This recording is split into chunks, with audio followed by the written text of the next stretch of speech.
നമസ്കാരം. ബഹുമാന്യരായ എല്ലാ പ്രേക്ഷകർക്കും ശ്രീഭദ്ര ജ്യോതിഷത്തിലേക്ക് വീണ്ടും സ്വാഗതം. പുതിയ ഒരു കൊല്ലവർഷം ആരംഭിച്ചു കഴിഞ്ഞിരിക്കുകയാണ്. കൊല്ലവർഷം 1200. അപ്പോൾ ഈ കൊല്ലവർഷത്തിൽ അല്ലെങ്കിൽ ഈ പുതിയ മലയാള വർഷത്തിൽ ഓരോ നക്ഷത്രത്തിൽ ജനിച്ച ആളുകൾക്കും ഉണ്ടാകുന്ന അനുഭവങ്ങളെക്കുറിച്ചാണ് നമ്മൾ ചർച്ച ചെയ്തുകൊണ്ടിരിക്കുന്നത്. ഈ വീഡിയോയിൽ നമ്മൾ ആയില്യ നക്ഷത്രക്കാരുടെ ഫലങ്ങളാണ് ചർച്ച ചെയ്യാനായിട്ട് ഉദ്ദേശിക്കുന്നത്. അപ്പോൾ ഈ ആയില്യ നക്ഷത്രം എന്ന് പറയുന്നത് കർക്കടക കൂറിൽ ഉൾപ്പെടുന്ന നക്ഷത്രമാണ്. കർക്കടക കൂറിൽ കർക്കടക രാശിയുടെ അവസാനത്തെ 13 ഡിഗ്രി 20 മിനിറ്റാണ് ആയില്യ നക്ഷത്രം വരുന്നത്. അപ്പോൾ ആയില്യ നക്ഷത്രക്കാരെ സംബന്ധിച്ചുള്ള പ്രത്യേക അനുഭവങ്ങൾ നോക്കുമ്പോൾ അവർക്ക് ശനി ഇപ്പോൾ അഷ്ടമത്തിലാണ് സഞ്ചരിക്കുന്നത്. അതായത് അഷ്ടമശനി എന്ന് പറയുന്ന അവസ്ഥയാണ്. അപ്പോൾ 2025 മാർച്ച് 29 വരെ ശനി കുംഭ രാശിയിൽ കൂടിയായിരിക്കും സഞ്ചരിക്കുന്നത്. 8ാം ഭാവത്തിലാണ്. ഇപ്പോൾ 8ാം ഭാവം എന്ന് പറയുന്നത് നമുക്ക് ജ്യോതിഷത്തിലെ ബാലപാഠങ്ങൾ അറിയാവുന്നവർക്ക് പോലും അറിയാം. 8ാം ഭാവം എന്ന് പറയുന്നത് അത്ര ഗുണകരമായ ഒരു ഭാവമല്ല. പാവഗ്രഹം നിന്നാലും ശുഭഗ്രഹം നിന്നാലും ഒന്നും അത്ര നല്ലതല്ലാത്തൊരു ഭാവമാണ് 8ാം ഭാവം. പക്ഷേ ഇവിടെ ഒരു പ്രത്യേകത എന്താണ്? അഷ്ടമശനിയാണ്. അതിൻ്റെ തടസ്സങ്ങളും അതിൻ്റെ കുറച്ച് ബുദ്ധിമുട്ടുകളും മനപ്രയാസങ്ങളും ഒക്കെ ഉണ്ടാക്കുമെങ്കിൽ പോലും കുംഭരാശിയിലെ മൂലത്രികോണത്തിൽ നിൽക്കുന്ന ശനി ആയതുകൊണ്ട് തന്നെ ആ ശനി ദോഷങ്ങൾ വലുതായിട്ട് ചെയ്യുകയില്ല. മാരകമായ ഒരു ദോഷവും ചെയ്യാതെ കുറച്ച് അനുഗ്രഹങ്ങളൊക്കെ കൊടുത്തുകൊണ്ട് തന്നെയായിരിക്കും മുന്നോട്ട് പോകുന്നത്. അപ്പോൾ അതുകൊണ്ട് തന്നെ ശനി പൂർണ്ണമായും ദോഷകാരകനല്ല എന്ന് നമുക്ക് മനസ്സിലാക്കാം. മാത്രമല്ല, വർഷത്തിൻ്റെ പകുതി കഴിയുമ്പോഴത്തേക്കും ശനി 9ലേക്ക്, അതായത് കുംഭത്തിൽ നിന്ന് മീനത്തിലേക്ക് സംക്രമിക്കും. അപ്പം ഭാഗ്യഭാവമായ 9ലേക്ക് ശനി പോകുമ്പോൾ അനുഭവങ്ങൾ കുറച്ചുകൂടെ മെച്ചപ്പെട്ടതാവും.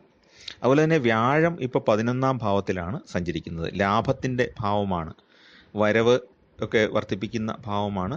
അവിടെയാണ് ശുഭഗ്രഹമായ വ്യാഴം ഇടവത്തിൽ സഞ്ചരിക്കുന്നത്. അപ്പം 11ൽ വ്യാഴം എന്ന് പറയുന്നത് ഏറ്റവും ഗുണകരമായ ഒരു അവസ്ഥയാണ്. അപ്പോൾ അതുകൊണ്ട് തന്നെ ഈ വർഷം മുഴുവൻ വലിയ തിരക്കേടില്ലാത്ത ഒരു ജീവിതമായിരിക്കും കിട്ടുന്നത്.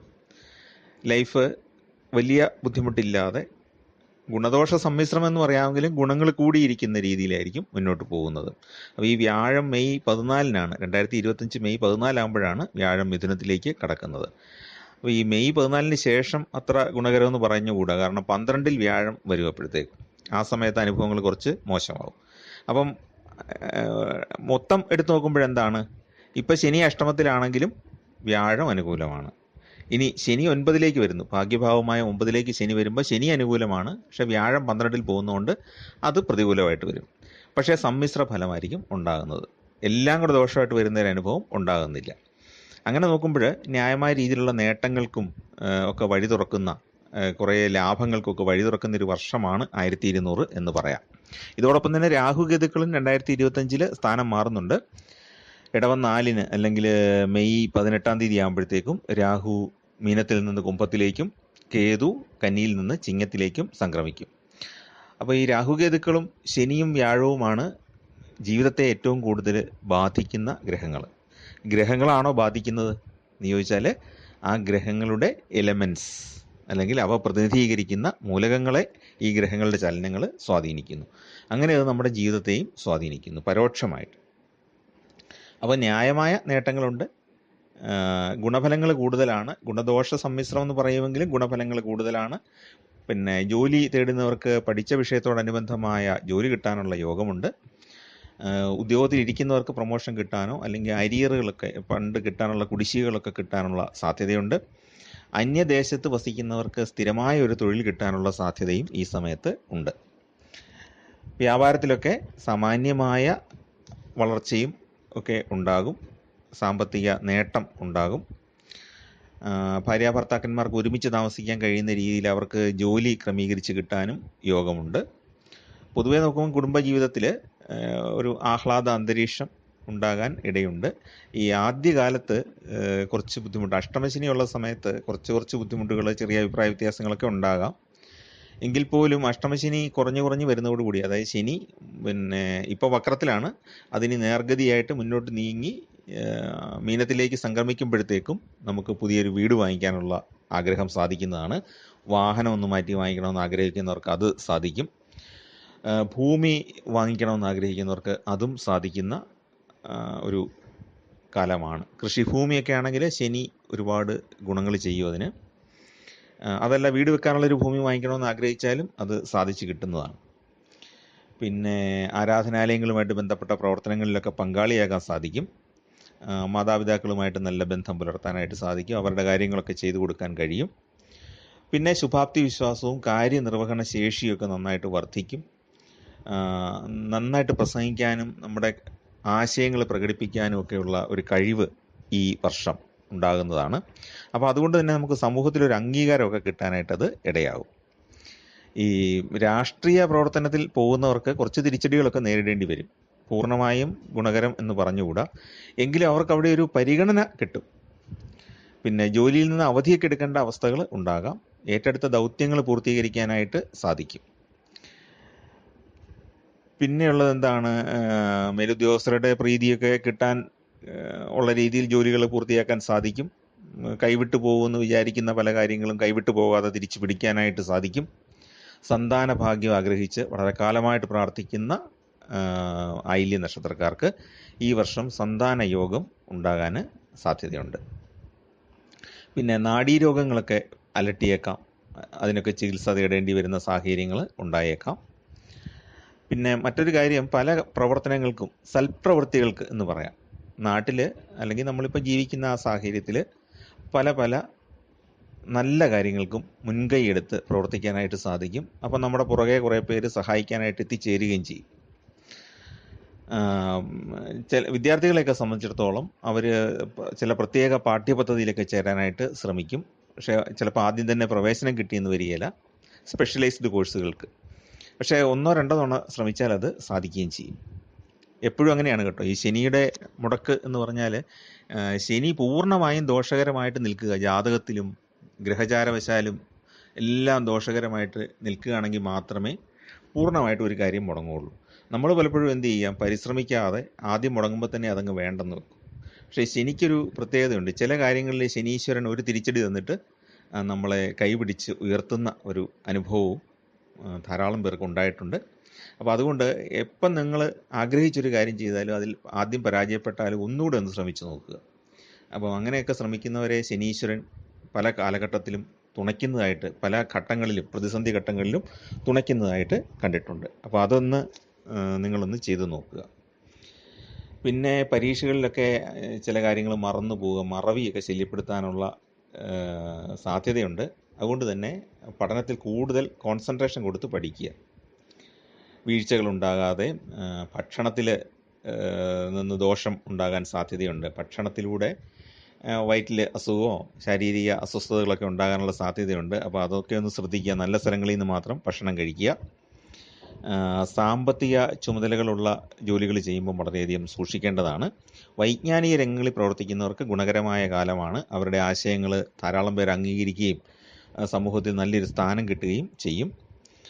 വിമർശനങ്ങളൊക്കെ അതിജീവിച്ച് മുന്നോട്ട് പോകാനുള്ള ആത്മധൈര്യം ഉണ്ടാകുന്ന കാലമാണ്. അപ്പം നമ്മൾ ആരെങ്കിലും വിമർശിച്ചെന്ന് പറഞ്ഞുകൊണ്ട് നമ്മൾ നമ്മുടെ പ്രവർത്തനമൊന്നും കളയേണ്ട കാര്യമില്ല.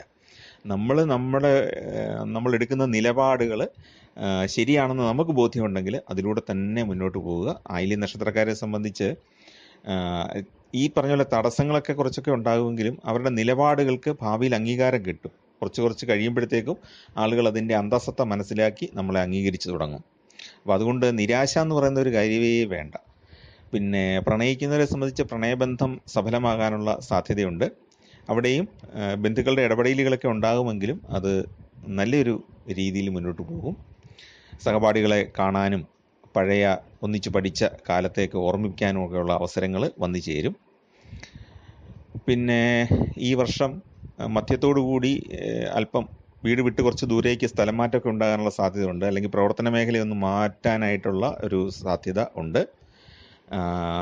ആയുർവേദ ചികിത്സ കാര്യങ്ങളിലൊക്കെ ഏർപ്പെടേണ്ടി വരും. ആയുർവേദ ചികിത്സ, ശരീരത്തെ തിരുമുക, കായകൽപ്പം ചെയ്യുക, ഭക്ഷണ ക്രമീകരണം തുടങ്ങിയ കാര്യങ്ങളൊക്കെ ചെയ്യേണ്ടി വന്നേക്കാം. കടബാധ്യതകൾ കുറേയൊക്കെ പരിഹരിക്കാനായിട്ട് സാധിക്കും. ചിട്ടി, നറുക്കെടുപ്പ് തുടങ്ങിയവയിൽ സമ്മാനങ്ങൾ കിട്ടാനുള്ള സാധ്യതയുണ്ട്. കന്നിമാസം, ധനുമാസം, മേടം, ഇടവം തുടങ്ങിയ മാസങ്ങൾ ഗുണകരമായിട്ട് വരുന്നതാണ്. നല്ല ആളുകളൊക്കെ ആയിട്ട് പരിചയപ്പെടാനും ജീവിതത്തിലത് ഗുണകരമായിട്ട് തീരാനും ഒക്കെയുള്ള സാധ്യത ഉണ്ട്. അപ്പോൾ തീർച്ചയായിട്ടും ആയില്യം നക്ഷത്രക്കാരുടെ ദേവതയായ സർപ്പദൈവങ്ങൾക്ക് വഴിപാടുകൾ ചെയ്യുക എന്നുള്ളതാണ് ഏറ്റവും പ്രധാനം. അതോടൊപ്പം തന്നെ അഷ്ടമശനി ആയതുകൊണ്ട് തന്നെ ശനി ദേവനായ ശാസ്താവിന് നീരാജനം ചെയ്യുക. മാസത്തിൽ ഒരു ദിവസമെങ്കിലും ചെയ്താൽ ഏറ്റവും നല്ലത്. ഇല്ലെങ്കിൽ നമ്മൾ 3 നീരാജനമെന്നോ 5 നീരാജനമെന്നോ അങ്ങനെ ഒരു നീരാജനം എത്ര എണ്ണം ചെയ്യാൻ കഴിയും എന്നുള്ളത് നിശ്ചയിച്ചിട്ട് അത്രയും തവണ ചെയ്താലും മതി. അല്ലെങ്കിൽ മാസത്തിലെ ആദ്യത്തെ ശനിയാഴ്ചയെന്നോ അങ്ങനെ എന്തെങ്കിലും തീരുമാനിച്ച് ചെയ്യുക. ശാസ്താവിന് പട്ട് സമർപ്പിക്കുക, ശംഖുപുഷ്പം കൊണ്ട് അർച്ചന ചെയ്യുക. ഇതൊക്കെ നല്ലതാണ്. മനസ്സർപ്പിച്ച് പ്രാർത്ഥിച്ചാൽ മതി, ശനി നമുക്ക് അനുകൂലമായിട്ട് വന്നോളും. പിന്നെ ശനി ദോഷം മാറാൻ വേണ്ടി ഹനുമാൻ സ്വാമിക്ക് വെറ്റിലമാല സമർപ്പിക്കുന്നത് വളരെ ഗുണകരമാണ്. ഗണപതി ഭഗവാന് വഴിപാട് ചെയ്തുകൊണ്ട് ജോലിക്കൊക്കെ ശ്രമിച്ചാൽ വളരെ പെട്ടെന്ന് തന്നെ തടസ്സം മാറി ജോലി കിട്ടാനും ഇടയാകുന്നതാണ്. പിന്നെ കുടുംബദേവതയ്ക്കുള്ള വഴിപാടുകൾ കൃത്യമായിട്ട് ചെയ്യുക. സുബ്രഹ്മണ്യ സ്വാമിക്ക് ഒരു പഞ്ചാമൃതം നേദിക്കുക.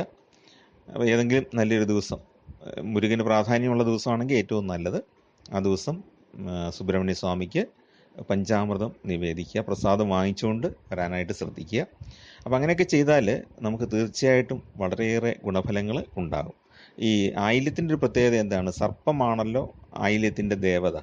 നമ്മൾ നോക്കിയേ, ശിവൻ മുതൽ എല്ലാ ദേവതകൾക്കും സർപ്പവുമായിട്ട് ഏതെങ്കിലും രീതിയിൽ ഒരു ബന്ധം നമുക്ക് കാണാൻ സാധിക്കും, എല്ലാ ദേവതകൾക്കും. അപ്പം അതുകൊണ്ട് തന്നെ സർപ്പത്തിന് വലിയ ഒരു പ്രാധാന്യമുണ്ട്. സർപ്പം എന്ന് പറഞ്ഞാൽ പാമ്പ് എന്നുള്ള ധാരണ കൊണ്ടാണ് നമുക്ക് പലപ്പോഴും തെറ്റിപ്പോകുന്നത്. നമ്മുടെ ഉള്ളിൽ അടങ്ങിയിരിക്കുന്ന കുണ്ടലിനി ശക്തിയാണ് സർപ്പം എന്ന് പറയുന്നത്. അത് എല്ലാ ചരാചരങ്ങളിലും അടങ്ങിയിട്ടുണ്ട്. ജീവനുള്ളതിലും ഇല്ലാത്തതിലും എല്ലാം ഒരു എനർജി അല്ലെങ്കിൽ ഒരു ഊർജ്ജ ശക്തി അടങ്ങിയിട്ടുണ്ട്. അപ്പോൾ അതിനെയാണ് ഈ സർപ്പം പ്രതിനിധീകരിക്കുന്നത്. സർപ്പത്തിൻ്റെ ആകൃതിയിൽ തരംഗരൂപം, സിക്സാഗ് മൂവ്മെൻറ്റ്, ഇങ്ങനെയൊക്കെ പല രീതിയിൽ ശാസ്ത്രം അതിനെ വ്യാഖ്യാനിക്കുമെങ്കിലും ഇങ്ങേറ്റം ഇടിമിന്നൽ ഇറങ്ങി വരുന്നത് പോലും നമുക്ക് ശ്രദ്ധിച്ചാൽ അറിയാം സർപ്പവുമായിട്ട് ഉള്ള ഒരു ബന്ധം. സർപ്പത്തിൻ്റെ ആ രൂപം എന്ന് പറയുന്നത് എവിടെയെല്ലാം ബന്ധപ്പെട്ട് കിടക്കുന്നു. നമ്മുടെ നാഡികൾ, നമ്മുടെ ബ്രെയിനിൽ നിന്ന് താഴോട്ട് സുഷുമ്ന ഇറങ്ങി വരുന്നത് എല്ലാം നോക്കിക്കഴിഞ്ഞാൽ, രക്തക്കുഴലുകൾ, ഇതെല്ലാം സൂക്ഷ്മമായിട്ട് നിരീക്ഷിച്ചാൽ ഭൂമിയിൽ നടക്കുന്ന എല്ലാ കാര്യങ്ങളിലും ഒരു സർപ്പബന്ധം ഉള്ളതായിട്ട് കാണാൻ സാധിക്കും. മനുഷ്യരുടെ കാര്യത്തിലല്ല, മൃഗങ്ങളുടെയും ചെടികളുടെയും ഒക്കെ കാര്യത്തിൽ ഇത് നമുക്ക് ശ്രദ്ധിച്ചാൽ മനസ്സിലാകുന്നതാണ്. അപ്പോൾ അതുകൊണ്ട് തന്നെയാണ് സർപ്പാരാധന എന്ന് പറയുന്നത് എല്ലാ മതങ്ങളിലും, ഇന്ത്യയിൽ മാത്രമല്ല ഈജിപ്തിലും ബാബിലോണിയയിലും യൂറോപ്പിലും എല്ലാം പ്രചാരം നേടാനുള്ള കാരണം അതാണ്. ചൈനീസ് ശാസ്ത്രങ്ങളിലും എല്ലാം അതിന് പ്രചാരം ഉണ്ട്. അറബിക് ജ്യോതിഷത്തിൽ പോലും സർപ്പങ്ങൾക്ക് ഒരു പ്രത്യേക സ്ഥാനം കൽപ്പിച്ചിട്ടുണ്ട്. അപ്പോൾ ആ വഴിപാടുകളൊക്കെ ചെയ്യുക. നിങ്ങൾക്ക് ഒരുപാട് ഗുണഫലങ്ങൾ കിട്ടാൻ സാധ്യതയുള്ളതുകൊണ്ടാണ് ഇത്രയും വിശദമായിട്ട് പറയുന്നത്. അപ്പോൾ ചാനൽ ഇഷ്ടപ്പെട്ടെങ്കിൽ ദയവായിട്ടൊന്ന് സബ്സ്ക്രൈബ് ചെയ്യുക. നിങ്ങളുടെ സുഹൃത്തുക്കൾക്കും പരിചയക്കാർക്കൊക്കെ ഒന്ന് ഷെയർ ചെയ്ത് കൊടുക്കുക. എല്ലാവർക്കും നന്മയുണ്ടാകട്ടെ. നിങ്ങളുടെ കുഞ്ഞുങ്ങൾക്കും നിങ്ങളുടെ അനന്തര തലമുറയ്ക്കുമൊക്കെ ഐശ്വര്യം ധാരാളമായിട്ട് ഉണ്ടാകട്ടെ എന്ന് പ്രാർത്ഥിക്കുന്നു. നിങ്ങളുടെ ജീവിതത്തിൽ എന്നും സന്തോഷം ഉണ്ടാകാനായിട്ട് പ്രാർത്ഥിക്കുന്നു. നമസ്കാരം.